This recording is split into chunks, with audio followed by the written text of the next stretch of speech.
Hi students, ఈ వీడియోలో ఆంధ్రప్రదేశ్లో 2024 అక్టోబర్ 14th ఆఫ్టర్నూన్ సెషన్లో జరిగిన టెట్ పేపర్ 2 ప్రశ్నాపత్రంలో మ్యాథమెటిక్స్ కంటెంట్కి సంబంధించిన క్వశ్చన్స్ని సాల్వ్ చేయబోతున్నాం. ఫస్ట్ క్వశ్చన్ చూడండి. tan a ఈజ్ ఈక్వల్ 3/4 అయితే ఇక్కడ తెలుగు మీడియంలో ఏ అని మాత్రమే పడింది, కానీ అది tan a. tan a is equal 3/4 అయితే 1 minus cot a by 1 plus cot a value ఎంత అవుతుంది? టాన్కి రెసిప్రోకలే కాట్ అని మనకు తెలుసు. అంటే కాట్ ఏ వాల్యూ 3/4కి రెసిప్రోకల్ అయినటువంటి 4/3 అవుతుంది. ఇప్పుడు కాట్ వాల్యూని ఇక్కడ ఇచ్చినటువంటి 1 minus cot a by 1 plus cot aలో రీప్లేస్ చేస్తే 1 మైనస్ cot a అంటే 4/3 బై 1 ప్లస్ cot a అంటే 4/3. సో సింప్లిఫై చేస్తే 3 ఇంటూ 1 3, 3 మైనస్ 4 మైనస్ 1/3 అవుతుంది. బై 3 ఇంటూ 1 3, 3కి 4 యాడ్ చేస్తే 7 అవుతుంది, 7/3 అవుతుంది. ఇక్కడ ఈ 2 ఫ్రాక్షన్స్లో డినామినేటర్స్ ఈక్వల్గా ఉన్నాయి, వాటిని క్యాన్సిల్ చేస్తే ఫైనల్గా పైన -1 కింద 7 మిగిలి అది -1/7 అవుతుంది. కాబట్టి దీనికి ఫస్ట్ ఆప్షన్ రైట్ ఆన్సర్ అవుతుంది. 3 1s are 3, 3 minus 4 -1, 4 minus 3 అయితే 1, 3 minus 4 అయితే -1. అలాగే ఇది 7/3. డినామినేటర్స్ని క్యాన్సిల్ చేస్తే -1/7 రైట్ ఆన్సర్ అవుతుంది. నెక్స్ట్ చూడండి. ఒక అర్ధవృత్తాకార అట్ట ముక్కను దాని వ్యాసం డయామీటర్ను బేస్ చేసుకుని రొటేషన్ చేస్తే అప్పుడు ఆ రొటేషన్లో ఏర్పడే 3 డైమెన్షనల్ ఆబ్జెక్ట్ త్రిమితీయ ఆకృతి ఏది అని అడుగుతున్నారు. అర్ధవృత్తం అంటే ఇలా ఉంటుంది. ఈ అర్ధవృత్తానికి ఇది వ్యాసం డయామీటర్ అవుతుంది. సెమీ సర్కిల్కి ఇది డయామీటర్. ఇప్పుడు ఈ వ్యాసం ఆధారంగా డయామీటర్ ఆధారంగా ఈ అర్ధవృత్తాన్ని వేగంగా భ్రమణం చేస్తే అప్పుడు అది ఈ విధమైనటువంటి గోళాకార ఆకృతిలో కనబడుతుంది. సో అర్ధవృత్తాన్ని వ్యాసం వెంబడి పూర్తిగా భ్రమణం చేయిస్తూ ఉంటే అది చూపించే త్రిమితీయ ఆకృతి గోళం, స్పియర్. కాబట్టి దీనికి థర్డ్ ఆప్షన్ రైట్ ఆన్సర్ అవుతుంది. నెక్స్ట్ క్వశ్చన్ చూడండి.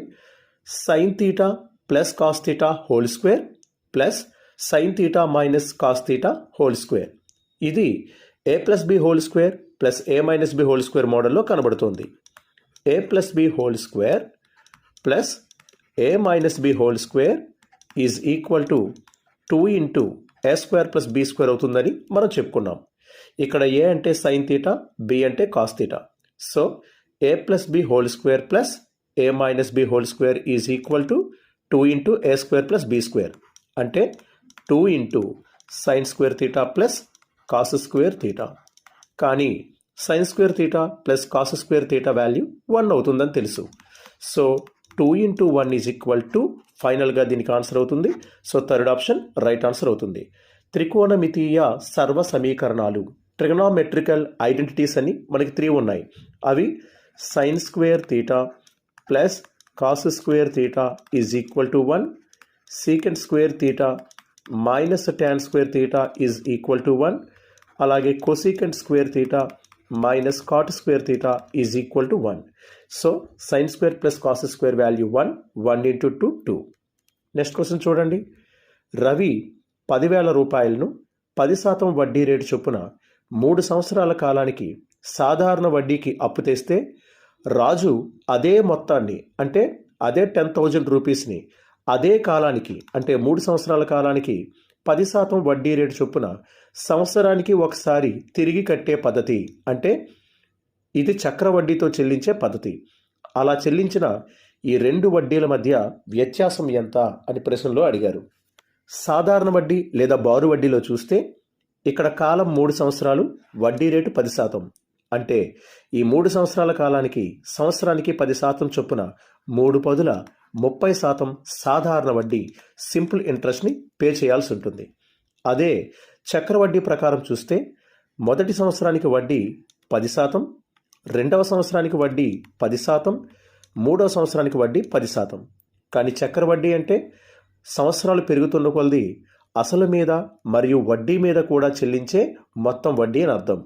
సో ఈ మొదటి సంవత్సరంలో అసలు మాత్రమే ఉంటుంది కాబట్టి దాని మీద 10%, రెండవ సంవత్సరంలో అసలు మీద చెల్లించే 10%తో పాటు వడ్డీ అయినటువంటి ఈ 10% మీద చెల్లించే వడ్డీ 1% అవుతుంది. ఈ 10% వడ్డీ మీద మరలా 10% చెల్లించాలి. సో 00కి ఒక పర్సంటేజ్ సింబల్ క్యాన్సిల్ అవుతుందని మనం గతంలో యాప్లో చెప్పుకున్నాం. So 1 into 1% that is 1%. So 100కి 10 అయితే 10కి 1% వడ్డీ చెల్లించాలి. ఇక 3వ సంవత్సరంలో అసలు మీద చెల్లించాల్సినటువంటి 10%, అలాగే ఈ 10% మీద చెల్లించే వడ్డీ 1%, ఈ 11% మీద చెల్లించే వడ్డీ 1.1%. ఇప్పుడు ఈ 3 సంవత్సరాల్లో చెల్లించబడిన మొత్తం చక్కెర వడ్డీ కావాలంటే వీటన్నిటినీ యాడ్ చేయాలి. వీటిని యాడ్ చేస్తే ఇది 30, ఇది 32, 32కి 1.1 యాడ్ చేస్తే 33.1%. ఇది చక్ర వడ్డీ, కాంపౌండ్ ఇంట్రెస్ట్, ఇది సరళ వడ్డీ. సరళ వడ్డీ 30%గా ఉంటే చక్ర వడ్డీ 33.1%గా ఉంది. అంటే ఈ రెండు వడ్డీల మధ్య, ఇంట్రెస్ట్ల మధ్య డిఫరెన్స్ ఉంది. ఆ డిఫరెన్సే 3.1% అవుతుంది. 33.1కి 30కి ఉన్న డిఫరెన్స్ 3.1%. ఇప్పుడు మనం ఈ క్వశ్చన్లో ఈ 3.1%ని ఈ 10,000 మీద కాల్కులేట్ చేయాల్సి ఉంటుంది. So 10,000 into 3.1%. పర్సంటేజ్ అంటే బై 100. 00కి 00 క్యాన్సల్. 31 ones are 31, ఇంకా పక్కన 00. కానీ 3 పక్కన ఒక నెంబర్కి పాయింట్ ఉంది కాబట్టి మనం కూడా ఒక నెంబర్కి పాయింట్ పెడితే అది 310 రూపీస్ అవుతుంది. కాబట్టి రెండు రకాల వడ్డీల మధ్య ఉన్న వ్యత్యాసం సెకండ్ ఆప్షన్లో ఉన్నటువంటి 310 రూపీస్ అవుతుంది. సిఎస్ మ్యాథ్స్ యాప్లో ఇటువంటి మోడల్కి సంబంధించిన క్వశ్చన్స్ని మనం ఎక్కువగానే డిస్కస్ చేసాం. మీకు డౌట్ ఉంటే ఒకసారి మరలా ఆ వీడియోస్ని లేదా నోట్స్ పీడిఎఫ్ని కానీ ఫాలో అవ్వండి. నెక్స్ట్ క్వశ్చన్ చూడండి.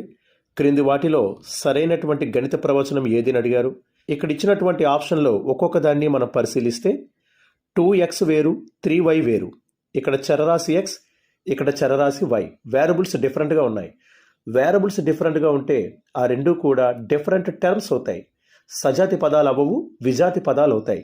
సిమిలర్ టర్మ్స్ కానప్పుడు, సజాతి పదాలు కానప్పుడు ఆ రెండింటిని డైరెక్ట్గా యాడ్ చేయడానికి కుదరదు. కాబట్టి ఇక్కడ 2x + 3y అనేది 5xy అవ్వడానికి ఛాన్స్ లేదు.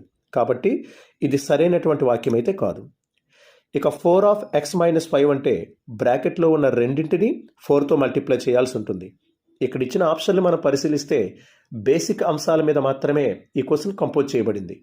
సో బ్రాకెట్లో ఉన్న రెండింటిని మనం 4తో మల్టిప్లై చేస్తే 4 × x 4x, మైనస్కి మైనస్, 4 × 5 20. ఇక్కడ 20 ఉండాలి కానీ -5 ఉంది. సో 4తో కేవలం ఫస్ట్లో ఉన్నటువంటి xని మాత్రమే మల్టిప్లై చేశారు, 5ని మల్టిప్లై చేయలేదు. సాధారణంగా స్కూల్లో ఉన్నటువంటి స్టూడెంట్స్ ఇటువంటి మిస్టేక్స్ చేస్తూ ఉంటారు. బహుశా ఆ పాయింట్ ఆఫ్ వ్యూలో ఈ క్వశ్చన్ ఇచ్చి ఉంటారు. సో ఇది కూడా సరైనటువంటి వాక్యం కాదు. నెక్స్ట్ చూడండి. ఇది a+b² మోడల్లో ఉంది. a+b² ఫార్ములా ఏంటండి? a² అంటే 3x² + 2ab. ఇక్కడ ఏ ప్లేస్లో 3x ఉంది, b ప్లేస్లో 2 ఉంది, plus 2ab plus b². b ప్లేస్లో 2 ఉంది కాబట్టి 2². 3xకి స్క్వేర్ చేస్తే 3కి స్క్వేర్ చేస్తే 9, xకి స్క్వేర్ చేస్తే x². ఇక్కడ బ్రాకెట్స్ అంటే గుణించాలి. 2 × 3 6, 6 × 2 12. ఇది 12x అయింది. ప్లస్ 2కి స్క్వేర్ చేస్తే 4. So 3x + 2² value 9x² + 12x + 4 అవుతుంది. కాబట్టి థర్డ్ ఆప్షన్ దీనికి రైట్ ఆన్సర్ అవుతుంది. ఇక లాస్ట్ వన్ చూస్తే ఇది a - b² మోడల్లో ఉంది. a - b² formula a² - 2ab + b². So ఇది టోటల్గా x² - 2 × 5 10x, 5కి స్క్వేర్ చేస్తే 25 ఇలా రావాలి. కానీ ఇక్కడ x² - 25 అని ఇచ్చారు కాబట్టి ఇది కూడా రాంగ్ ఆప్షన్ అవుతుంది. సో థర్డ్ ఆప్షన్ దీనికి సరైనటువంటి సమాధానం అవుతుంది. నెక్స్ట్ క్వశ్చన్ చూడండి. ఒక సోపాన చిత్రం యొక్క దత్తాంశాన్ని గ్రాఫ్పై ప్రదర్శించేటప్పుడు మొదటి తరగతి అంతరం 0తో ప్రారంభం కాకుంటే దానిని గ్రాఫ్లో అక్షంపై డాష్ ద్వారా చూపుతారు అని ఉంది. హిస్టోగ్రామ్ సోపాన పటానికి సంబంధించినటువంటి డేటా 0 to 10, 10 to 20, 20 to 30 ఇలా 0తో ప్రారంభమైనటువంటి దత్తాంశాలు ఉన్నాయనుకోండి. అప్పుడు 0 to 10 వాల్యూ ఎంత ఉందో చూసి ఇలా ఒక రెక్టాంగిల్ వేస్తాం. 10 to 20 వాల్యూ ఎంత ఉందో ఇక్కడ చూసి దానికి సంబంధించి రెక్టాంగిల్ వేస్తాం. అలాగే 20 to 30 ఇలా కంటిన్యూస్గా ఒక సోపాన పటాన్ని నిర్మిస్తాం. అది ప్రారంభంలో ఇక్కడ 0 నుండి స్టార్ట్ అవుతుంది. అలా కాకుండా దత్తాంశాలు 70 to 80, 80 to 90, 90 to 100 అలా ప్రారంభం నుండి కాకుండా మధ్యలో ఇచ్చినట్లయితే అప్పుడు ఆ బార్ గ్రాఫ్ని నిర్మించే సందర్భంలో ఇక్కడ 7 to 80 క్లాస్ కాబట్టి ఇక్కడ వేస్తాం, 80 to 90 కాబట్టి ఇక్కడ వేస్తాం, 90 to 100 ఇలా వేసుకుంటూ తర్వాత తరగతులకి ఇలా ఒక సోపాన పట్టాన్ని చూపిస్తాం. కానీ ఇక్కడ మనకి గ్యాప్ ఎక్కువైపోవడం వల్ల ఇక్కడ బార్లు గీయడానికి గ్రాఫ్ పేపర్లో స్పేస్ చాలదు. అలా గ్రాఫ్ పేపర్లో స్పేస్ చాలినప్పుడు దీన్ని ఎలా నిర్మిస్తారంటే ఒక కింక్ తయారు చేసుకుంటారు. కింక్ అంటే ఇలా అంటారు, కింక్. ఇలా కింక్ లాగా ఒక సింబల్ పెట్టి దీన్ని ఇలా ముందుకు తీసుకొచ్చేస్తారు. ఇలా ముందుకు తీసుకొచ్చి దత్తాంశాలకి గ్రాఫ్ గీయడం ద్వారా గ్రాఫ్ పేపర్ మనకి సరిపోతుంది. సో ఇలాంటి సింబల్ పెట్టామంటే కింక్ అని అర్థం. అంటే ఇక్కడెక్కడో దూరంగా ఉన్నదాన్ని దగ్గరగా జరిపాం అని అర్థం. కాబట్టి 0తో ప్రారంభం కాకుండా ఎక్కడో దూరంగా దత్తాంశాలు ఇచ్చి సోపాన పటం నిర్మించమంటే అప్పుడు గ్రాఫ్ పేపర్ మీద ఈ మధ్యలో ఉన్న గ్యాప్ని ఇలాంటి ఒక చిన్న కింక్ ద్వారా చూపించి దత్తాంశాన్ని ముందుకు తీసుకొచ్చి ఇలా పటం చూపించవచ్చు.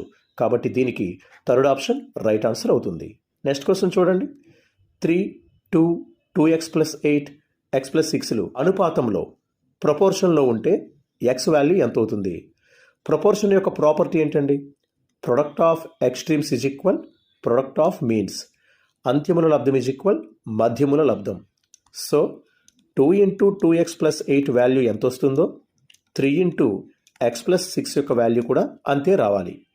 2 into 2x 4x + 2 into 8 16, 3 into x 3x, 3 into 6 18. ఇప్పుడు ఈ 3x ఇటు తీసుకురండి, 16 అటు పట్టుకు వెళ్ళండి. సో 4x, ఈ 3x ఇటు తీసుకొస్తే -3x అవుతుంది. ఇంకా అక్కడ 18 ఉంది. ఈ 16 అటు పట్టుకొస్తే అది -16 అవుతుంది.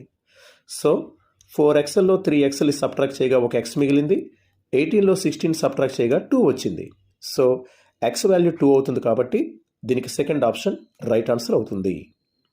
అనుపాతంలో అంత్యముల లబ్ధం ఈజ్ ఈక్వల్ మధ్యముల లబ్ధం అవుతుంది. ఇలా ఒక సర్కిల్లో సెక్టార్కి సంబంధించిన యాంగిల్స్ గురించి మనం యాప్లో చెప్పుకున్నాం. ఒక వృత్తంలో ఏదైనా ఒక జ్యా దాని కేంద్రం వద్ద చేసే కోణంలో సగం కోణాన్ని ఈ చాపరేఖ మీద చేస్తుందని చెప్పాం. అంటే ఇక్కడ x ఉంటే ఇక్కడ 2x ఉంటుంది. అప్పుడు 2xలో సగం x అవుతుంది. అయితే ఈ రెండు కోణాలని మీరు అబ్జర్వ్ చేస్తే ఇక్కడ కేంద్రానికి ఇటువైపు x ఉంటే దానికి రివర్స్ సైడ్లో 2x ఉంది. అంటే రెట్టింపు కోణం ఉంది. అదే రకంగా ఇక్కడ చూస్తే ఈ చాపరేఖ మీద ఉన్నటువంటి కోణం, ఈ కోణం కేంద్రానికి ఇటువైపు ఉంది. కేంద్రానికి ఇటువైపు ఉన్నటువంటి ఈ కోణంలో ఇది సగం ఉంటుంది. ఒక వృత్త కేంద్రం వద్ద ఉన్న మొత్తం కోణం 360 డిగ్రీలు. అందులో ఇక్కడ 110 డిగ్రీలు అయిపోయింది. ఇంకా బ్యాలెన్స్ 250 డిగ్రీలు ఉంది. ఈ 250 డిగ్రీలో సగం కోణం ఇక్కడ C దగ్గర ఉండాలి. మరి 250 డిగ్రీల్లో సగం 125 డిగ్రీలు కాబట్టి దీనికి థర్డ్ ఆప్షన్ రైట్ ఆన్సర్ అవుతుంది. ఇది కూడా మనం CS మ్యాథ్స్ యాప్లో డిస్కస్ చేసినటువంటి కాన్సెప్టే. నెక్స్ట్ క్వశ్చన్ చూడండి. -3 యొక్క గుణకార తత్సమాంశానికి సంకలన విలోమం ఎంత అని అడిగారు. మల్టిప్లికేటివ్ ఐడెంటిటీకి ఎడిటివ్ ఇన్వర్స్ కావాలి. ఇక్కడ -3 కాదు, ఏ సంఖ్య ఇచ్చినా సరే దాని యొక్క గుణకార తత్సమాంశం మల్టిప్లికేటివ్ ఐడెంటిటీ 1 అవుతుంది. 1ను మల్టిప్లికేటివ్ ఐడెంటిటీ ఎలిమెంట్ అంటారు. ఎందుకంటే 1తో ఏ సంఖ్యను గుణించినా మరలా అదే సంఖ్య రిపీట్ అయిపోతుంది. కాబట్టి 1ని గుణకార తత్సమాంశం అంటారు. ఆ గుణకార తత్సమాంశమైనటువంటి +1కి సంకలన విలోమం కావాలంటే దాని సింబల్ మార్చాలి. అంటే అది -1 అవుతుంది. కాబట్టి దీనికి సెకండ్ ఆప్షన్ రైట్ ఆన్సర్ అవుతుంది. కేవలం -3 అని మనకిచ్చి మనల్ని కన్ఫ్యూజ్ చేయడానికి ప్రయత్నం చేశారు తప్ప ఈ క్వశ్చన్లో డెప్త్ ఏమీ లేదు. గుణకార తత్సమాంశం అంటే 1, దానికి సంకలన విలోమం -1. నెక్స్ట్ క్వశ్చన్ చూడండి. P/Q is equal 2/3 whole power 3 divided by 3/2 whole power -3. P/Q power -10 value ఎంత? ఇక్కడ డివైడెడ్ బై సింబల్ ఉంది. ఆ డివైడెడ్ బై సింబల్ని ఇంటూ కింద మార్చాలి అంటే పైన ఉన్నటువంటి పవర్కి సింబల్ అయినా మార్చాలి, లేదా పవర్ని అలాగే ఉంచి లోపల ఉన్న ఫ్రాక్షన్కి రెసిప్రోకల్ అయినా రాయాల్సి ఉంటుంది. So P by Q is equal 2/3 power 3 into నేను ఇక్కడ పవర్ని అలాగే ఉంచి ఫ్రాక్షన్కి రెసిప్రోకల్ రాస్తున్నాను. అంటే 2/3 పవర్ -3గానే ఉంచుతున్నాను. A power m into a power n is equal a power m+n అవుతుందని మనకు తెలుసు. కాబట్టి ఇక్కడ ఏ అంటే 2/3, m అంటే 3, n అంటే -3. సో ఏ పవర్ m+n కాబట్టి అది 3 -3 అయిపోతుంది. ఇక్కడ ప్లస్కి బదులు మైనస్ సింబల్ ఉంది కాబట్టి మైనస్ వేద్దాం. So 2/3 power 3 - 3 0. Anything power 0 is equal 1 కాబట్టి p/q వాల్యూ 1 అవుతుంది. సో p/q వాల్యూ 1 వచ్చింది కాబట్టి p/q హోల్ పవర్ -10 అంటే 1 పవర్ -10. 1 పైన ఏ పవర్ ఉన్నా సరే మరలా 1 వచ్చేస్తుంది కాబట్టి ఫైనల్గా దీని ఆన్సర్ 4th ఆప్షన్లో ఉన్నటువంటి 1 అవుతుంది. నెక్స్ట్ క్వశ్చన్ చూడండి. ఈ రెండు బిందువులు కలిపే రేఖాఖండాన్ని లైన్ సెగ్మెంట్ని 3:2 రేషియోలో ఇంటర్నల్గా అంతరంగా విభజించే బిందువు అడిగారు. దీనికోసం మనం యాప్లో సెక్షన్ ఫార్ములా విభజన బిందు నిష్పత్తి గురించి చెప్పుకున్నాం. దీన్ని మనం x1y1, దీన్ని x2y2, దీన్ని m:n తీసుకుంటే అప్పుడు విభజన బిందు ఫార్ములాకి సంబంధించి నేను ఫార్ములా చెప్పాను. అది mx2 + nx1 / m+n, అలాగే my2 + ny1 / m+n. అంతరంగా విభజించేటప్పుడు ఇక్కడ పాజిటివ్ సింబల్స్ తీసుకుంటాం. బాహ్యంగా విభజించాలి, ఎక్స్టర్నల్గా డివైడ్ చేయాలి అంటే నెగిటివ్ సింబల్ తీసుకుంటాం. ఇలా ఫార్ములా ప్రకారం తయారు చేసినా పర్వాలేదు. లేదా మనం యాప్లో చెప్పుకున్న విధానాన్ని మనం ఒకసారి పరిశీలిస్తే ముందుగా x నిరూపకాలు తీసుకుంటే అది 2 - 1 ratio 3:2.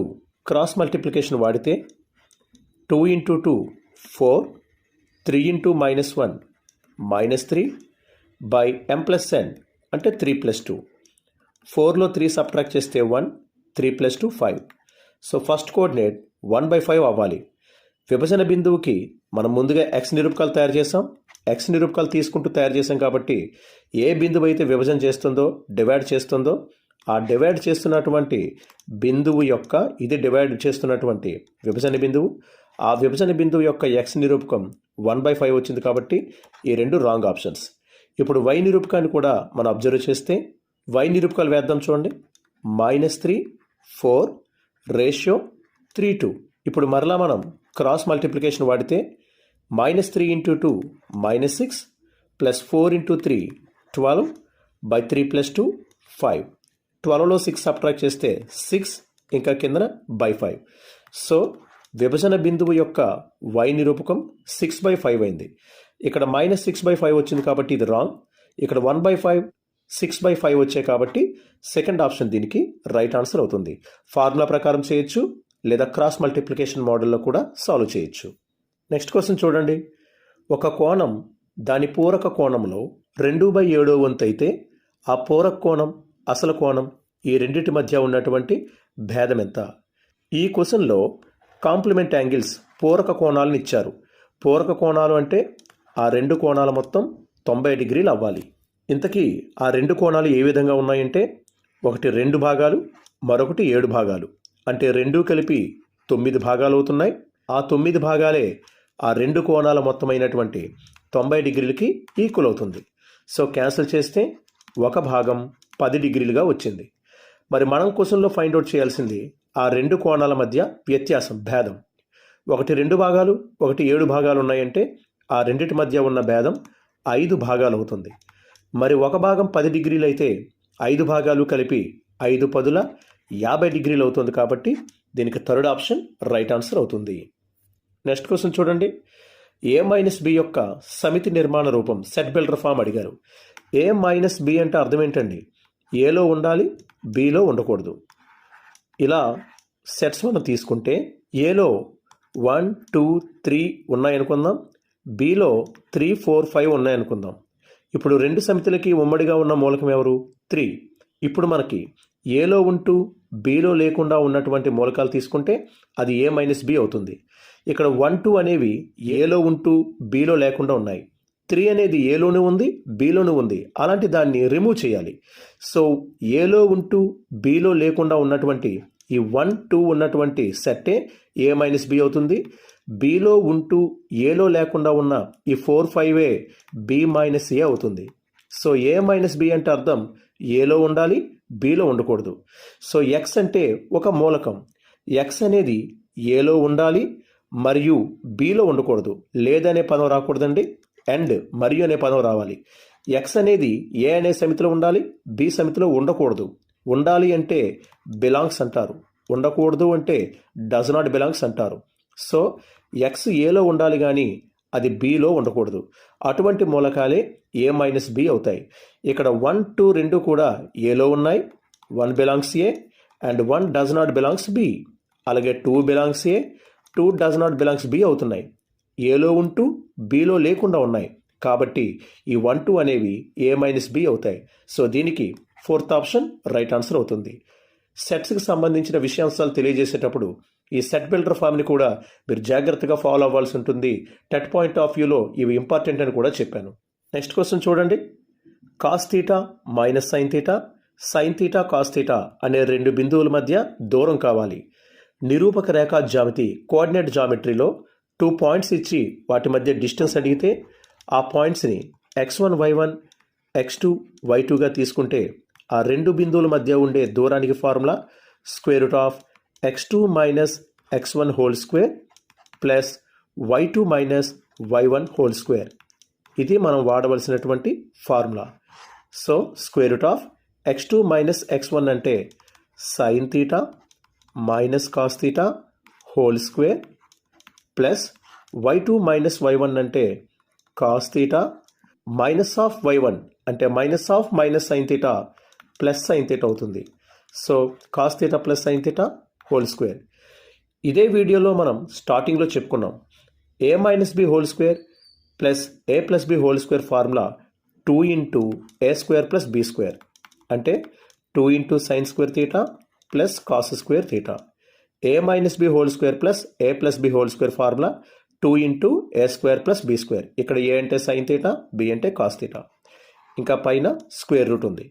Sign square theta plus cos square theta 1 అని మనకు తెలుసు. So square root of 2 into దీని వాల్యూ 1 అవుతుంది. సో 2 ఇంటూ 1 2 కాబట్టి ఫైనల్గా దాని వాల్యూ √2 అవుతుంది. సో దీనికి ఫస్ట్ ఆప్షన్ రైట్ ఆన్సర్ అవుతుంది. Square root of x2 minus x1 whole square plus y2 minus y1 whole స్క్వేర్లో వీటిని రీప్లేస్ చేస్తే ఇది a minus b whole square plus a plus b whole square మోడల్లో ఉంది.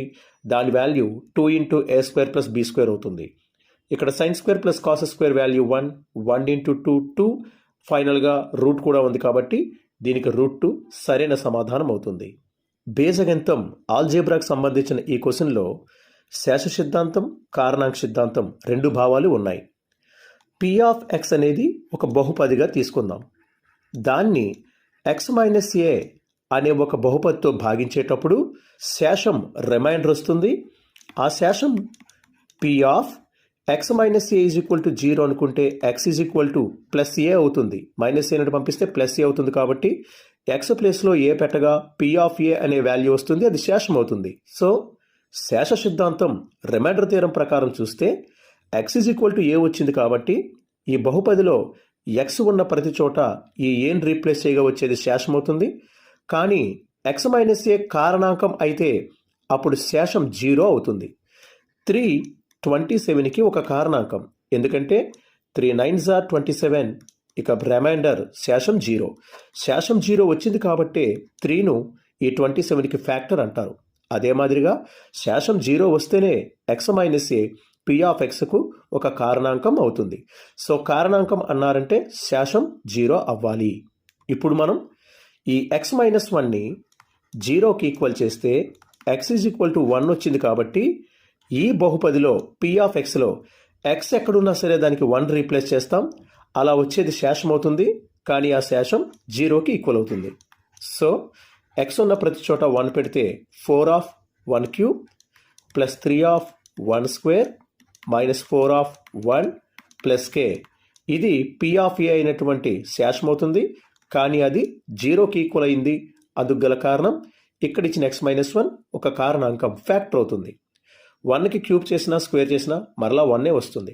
So 4 into 1 4, 3 into 1 3, ఇది 4 into 1 4, కాకపోతే minus ఉంది.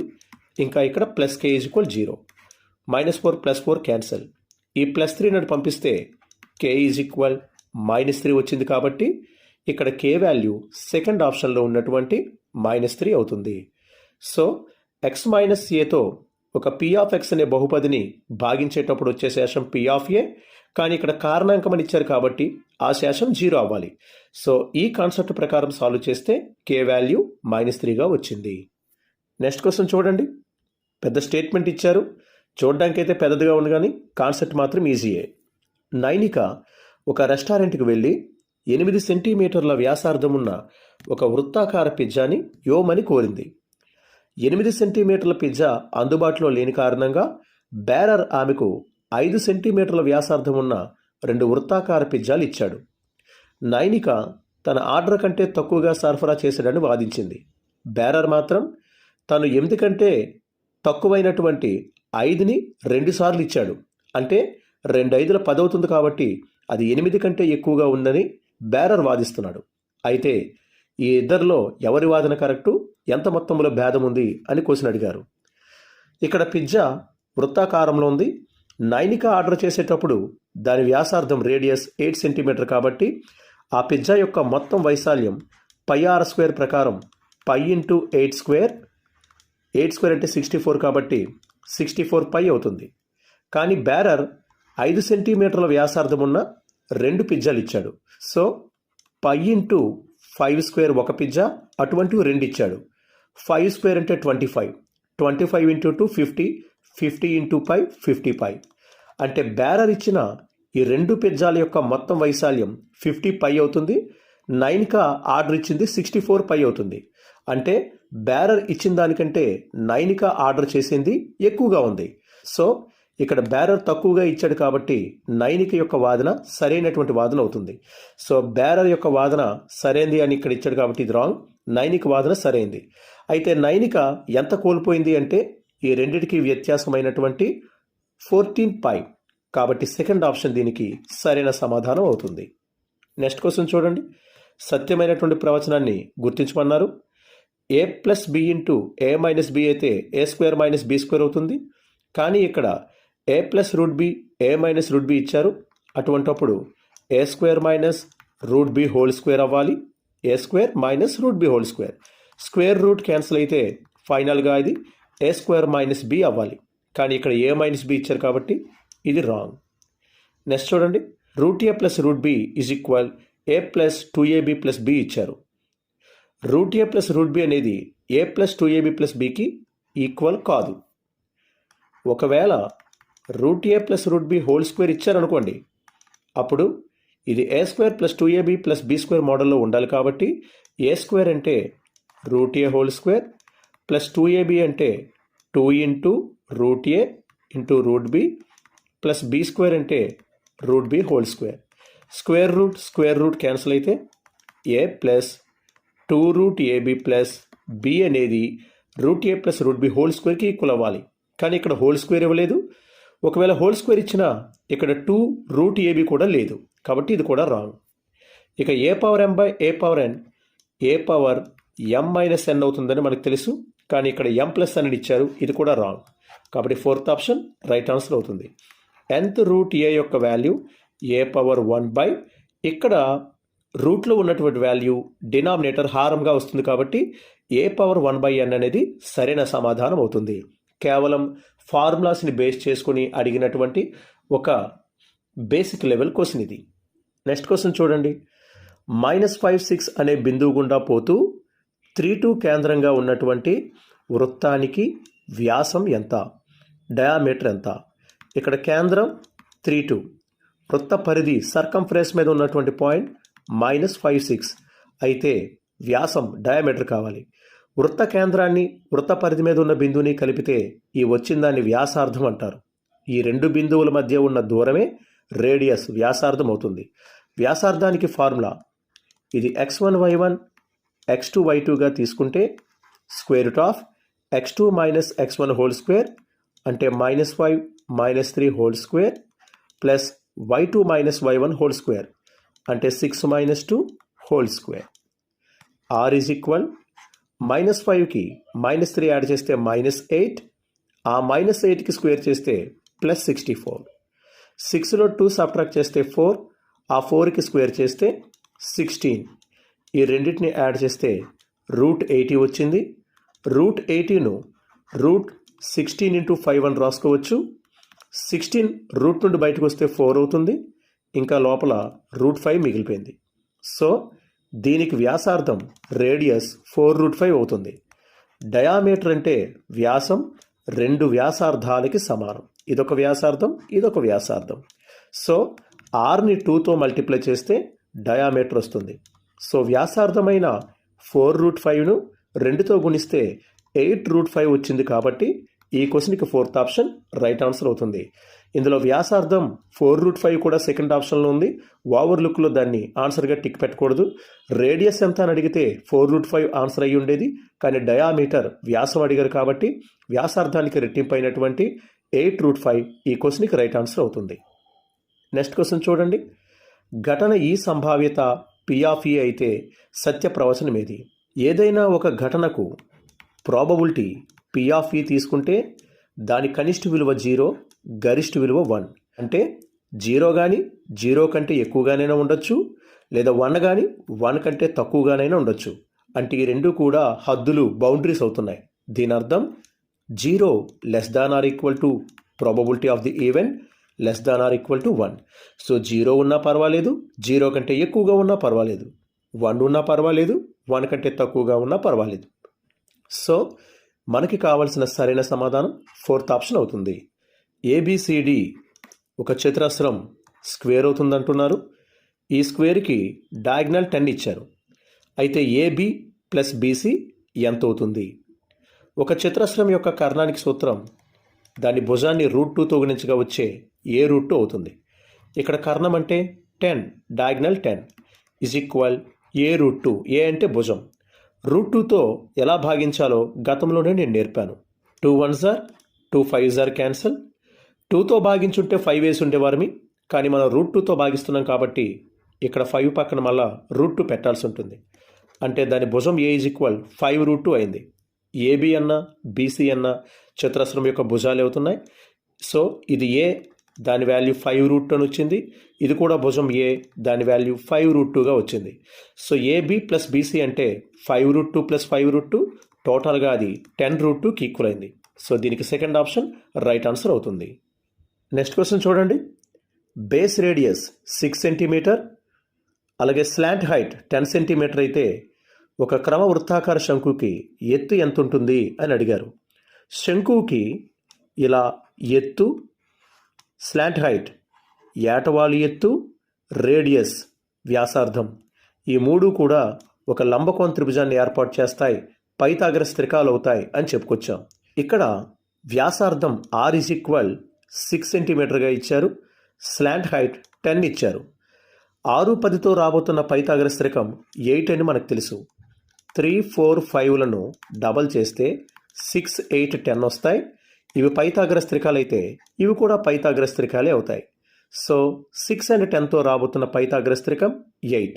సో శంకువుకి భూవ్యాసార్థం 6, యాటవాలు ఎత్తు స్లాంట్ హైట్ 10 అయితే దాని హైట్ 8 అవుతుంది. కాబట్టి దీనికి థర్డ్ ఆప్షన్ రైట్ ఆన్సర్ అవుతుంది. నెక్స్ట్ క్వశ్చన్ చూడండి. ఒక గుణశ్రేణిలో ఎన్నవ పదం 128 అవుతుంది అని అంటున్నారు. నాన్ మ్యాథ్స్ వాళ్ళు అయితే ఇలా నేను చెప్పినట్టు ఈజీగా చేయొచ్చు. 2 కనబడుతుంది ఫస్ట్ టర్మ్, దాని పక్కన 2√2. నెక్స్ట్ 4 కనబడుతుంది, మరలా 4√2. నెక్స్ట్ 8 రావాలి, 2కి డబల్ 4, 4కి డబల్ 8, 8 తర్వాత 8√2.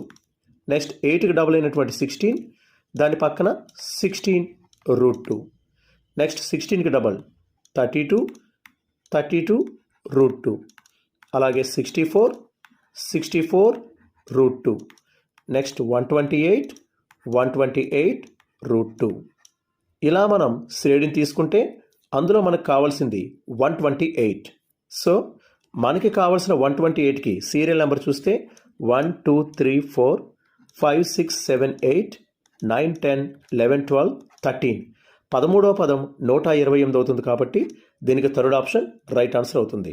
తక్కువ పదాలే ఉండే సందర్భంలో, ముఖ్యంగా గుణశ్రేణి ఇచ్చే సందర్భంలో నాన్ మ్యాథ్స్ స్టూడెంట్స్ అయితే ఇలా చేసుకోవడం బెటర్. ఇక దీన్ని ప్రాసెస్ ప్రకారం కూడా మనం సాల్వ్ చేద్దాం. ఇచ్చినటువంటి గుణశ్రేణి జామెట్రిక్ ప్రోగ్రెషన్లో ఫస్ట్ టర్మ్ 2 అవుతుంది. కామన్ రేషియో కావాలంటే రెండవ పదాన్ని మొదటి పదంతో భాగించాలి. అంటే రెండవ పదమైనటువంటి 2√2ను మొదటి పదమైనటువంటి 2తో డివైడ్ చేస్తే √2 వచ్చింది. ఎన్నవ పదం ఈ 128 అవుతుంది అని అడిగారు కాబట్టి అది ఏ పదమో మనకు తెలియనందువలన దాన్ని ఎన్నవ పదానికి ఈక్వల్ చేయాలి. అంటే tn ఈజ్ ఈక్వల్ 128 అవ్వాలి. ఒక గుణశ్రేణిలో ఎన్నవ పదానికి సూత్రం a into r power n-1. అది క్వశ్చన్లో ఆల్రెడీ 128గా ఇవ్వడం జరిగింది. ఇక్కడ a అంటే మొదటి పదం 2 కాబట్టి ఏ ప్లేస్లో మనం 2 పెడదాం. a into r power n-1 is equal ఎన్నో పదం 128.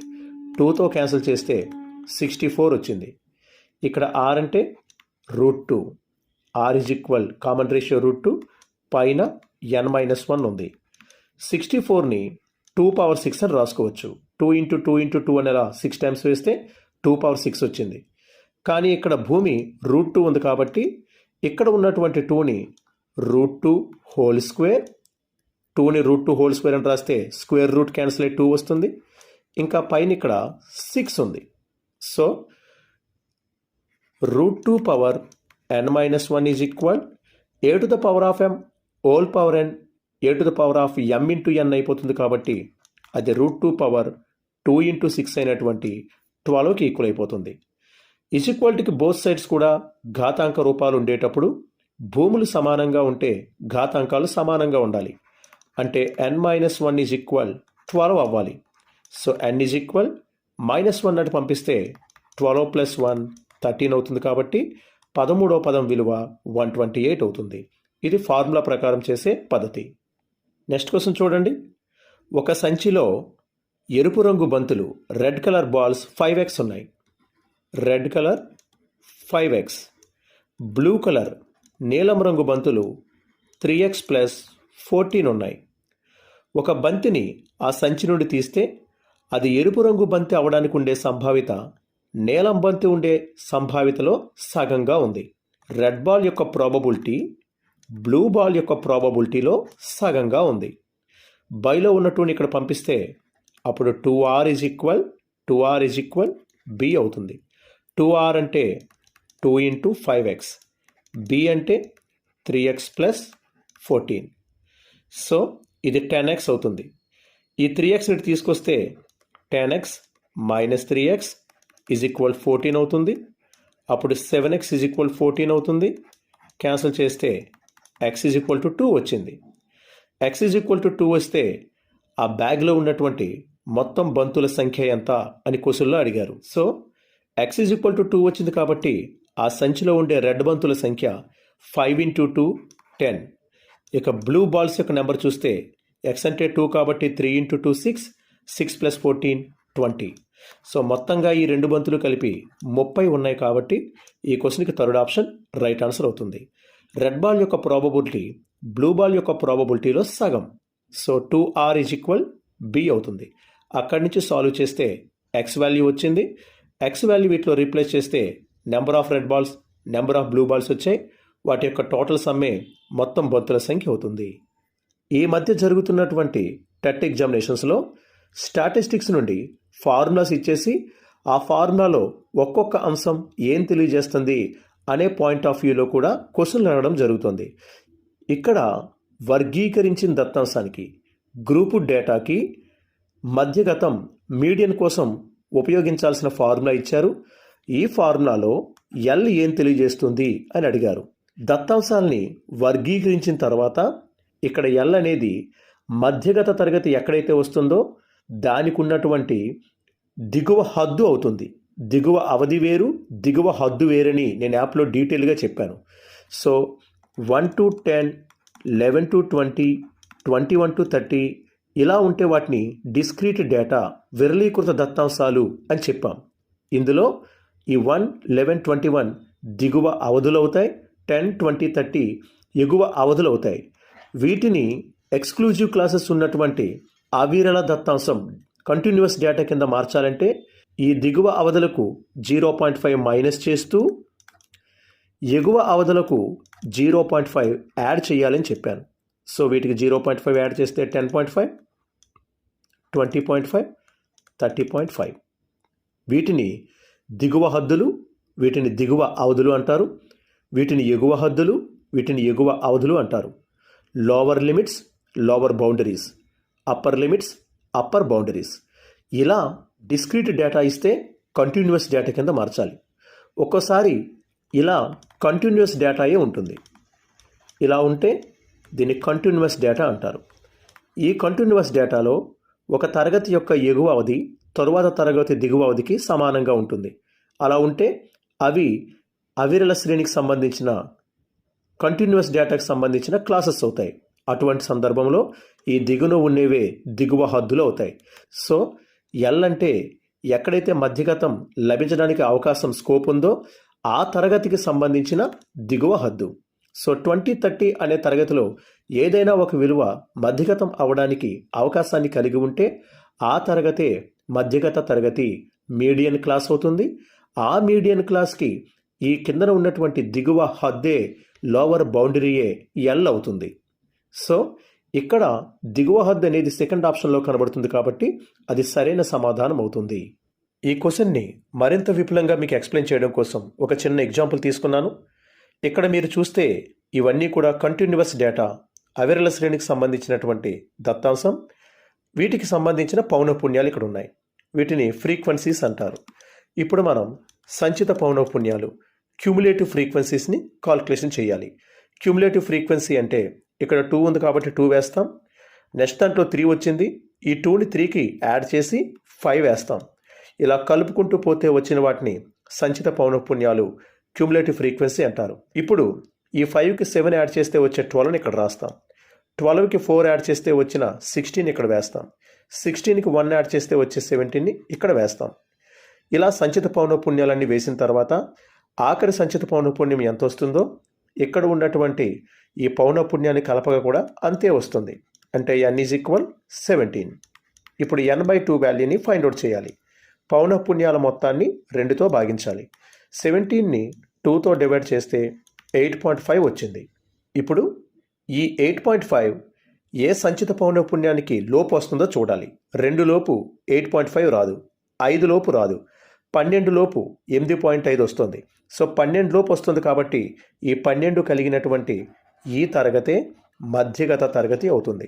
అంటే ఈ దత్తాంశానికి సంబంధించిన మీడియన్ మధ్యగతం ఈ 2030 అనే క్లాసులో దొరుకుతుంది. ఈ తరగతికి ఈ దిగువ హద్దు అయినటువంటి 20 ఎల్ అవుతుంది. ఈ తరగతిలో ఉన్నటువంటి ఫ్రీక్వెన్సీ స్మాల్ ఎఫ్ అవుతుంది. ఈ తరగతికి ముందు తరగతిలో ఉన్న 5 క్యూములేటివ్ ఫ్రీక్వెన్సీ సిఎఫ్ అవుతుంది.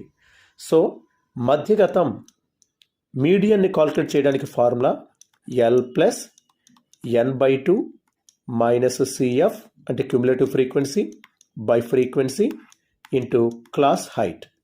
ఇక్కడ ఎల్ అంటే మధ్యగత తరగతి యొక్క దిగువ హద్దు, అది 20. n/2 అంటే మనం ఫైండ్ అవుట్ చేసాం 8.5 మైనస్ క్యూములేటివ్ ఫ్రీక్వెన్సీ అంటే 5 by frequency 7 into class height. ఇక్కడ చూసిన హైట్ వస్తుంది, ఇక్కడ చూసిన హైట్ వస్తుంది. Class height 10. సో 20 ప్లస్ 8.5లో 5 పోతే 3.5, దాన్ని 7తో డివైడ్ చేస్తూ 10తో మల్టిప్లై చేయాలి. 20 ప్లస్ 10 × 3.5 35 కింద 7. 7 1s are 7 5s are cancel చేస్తే 20 ప్లస్ 5 25 వచ్చింది. ఇది ఈ మొత్తం పౌనఃపున్య విభాజనానికి మధ్యగతం అవుతుంది. ఈ మధ్యగతం 25 2030 అనే తరగతిలో లభిస్తుంది కాబట్టి ఇది ఆ తరగతికి దిగువ హద్దు అవుతుంది. ఇవి ఈ ఎగ్జామినేషన్లో ఇవ్వబడినటువంటి క్వశ్చన్స్ మరియు వాటి యొక్క సొల్యూషన్స్.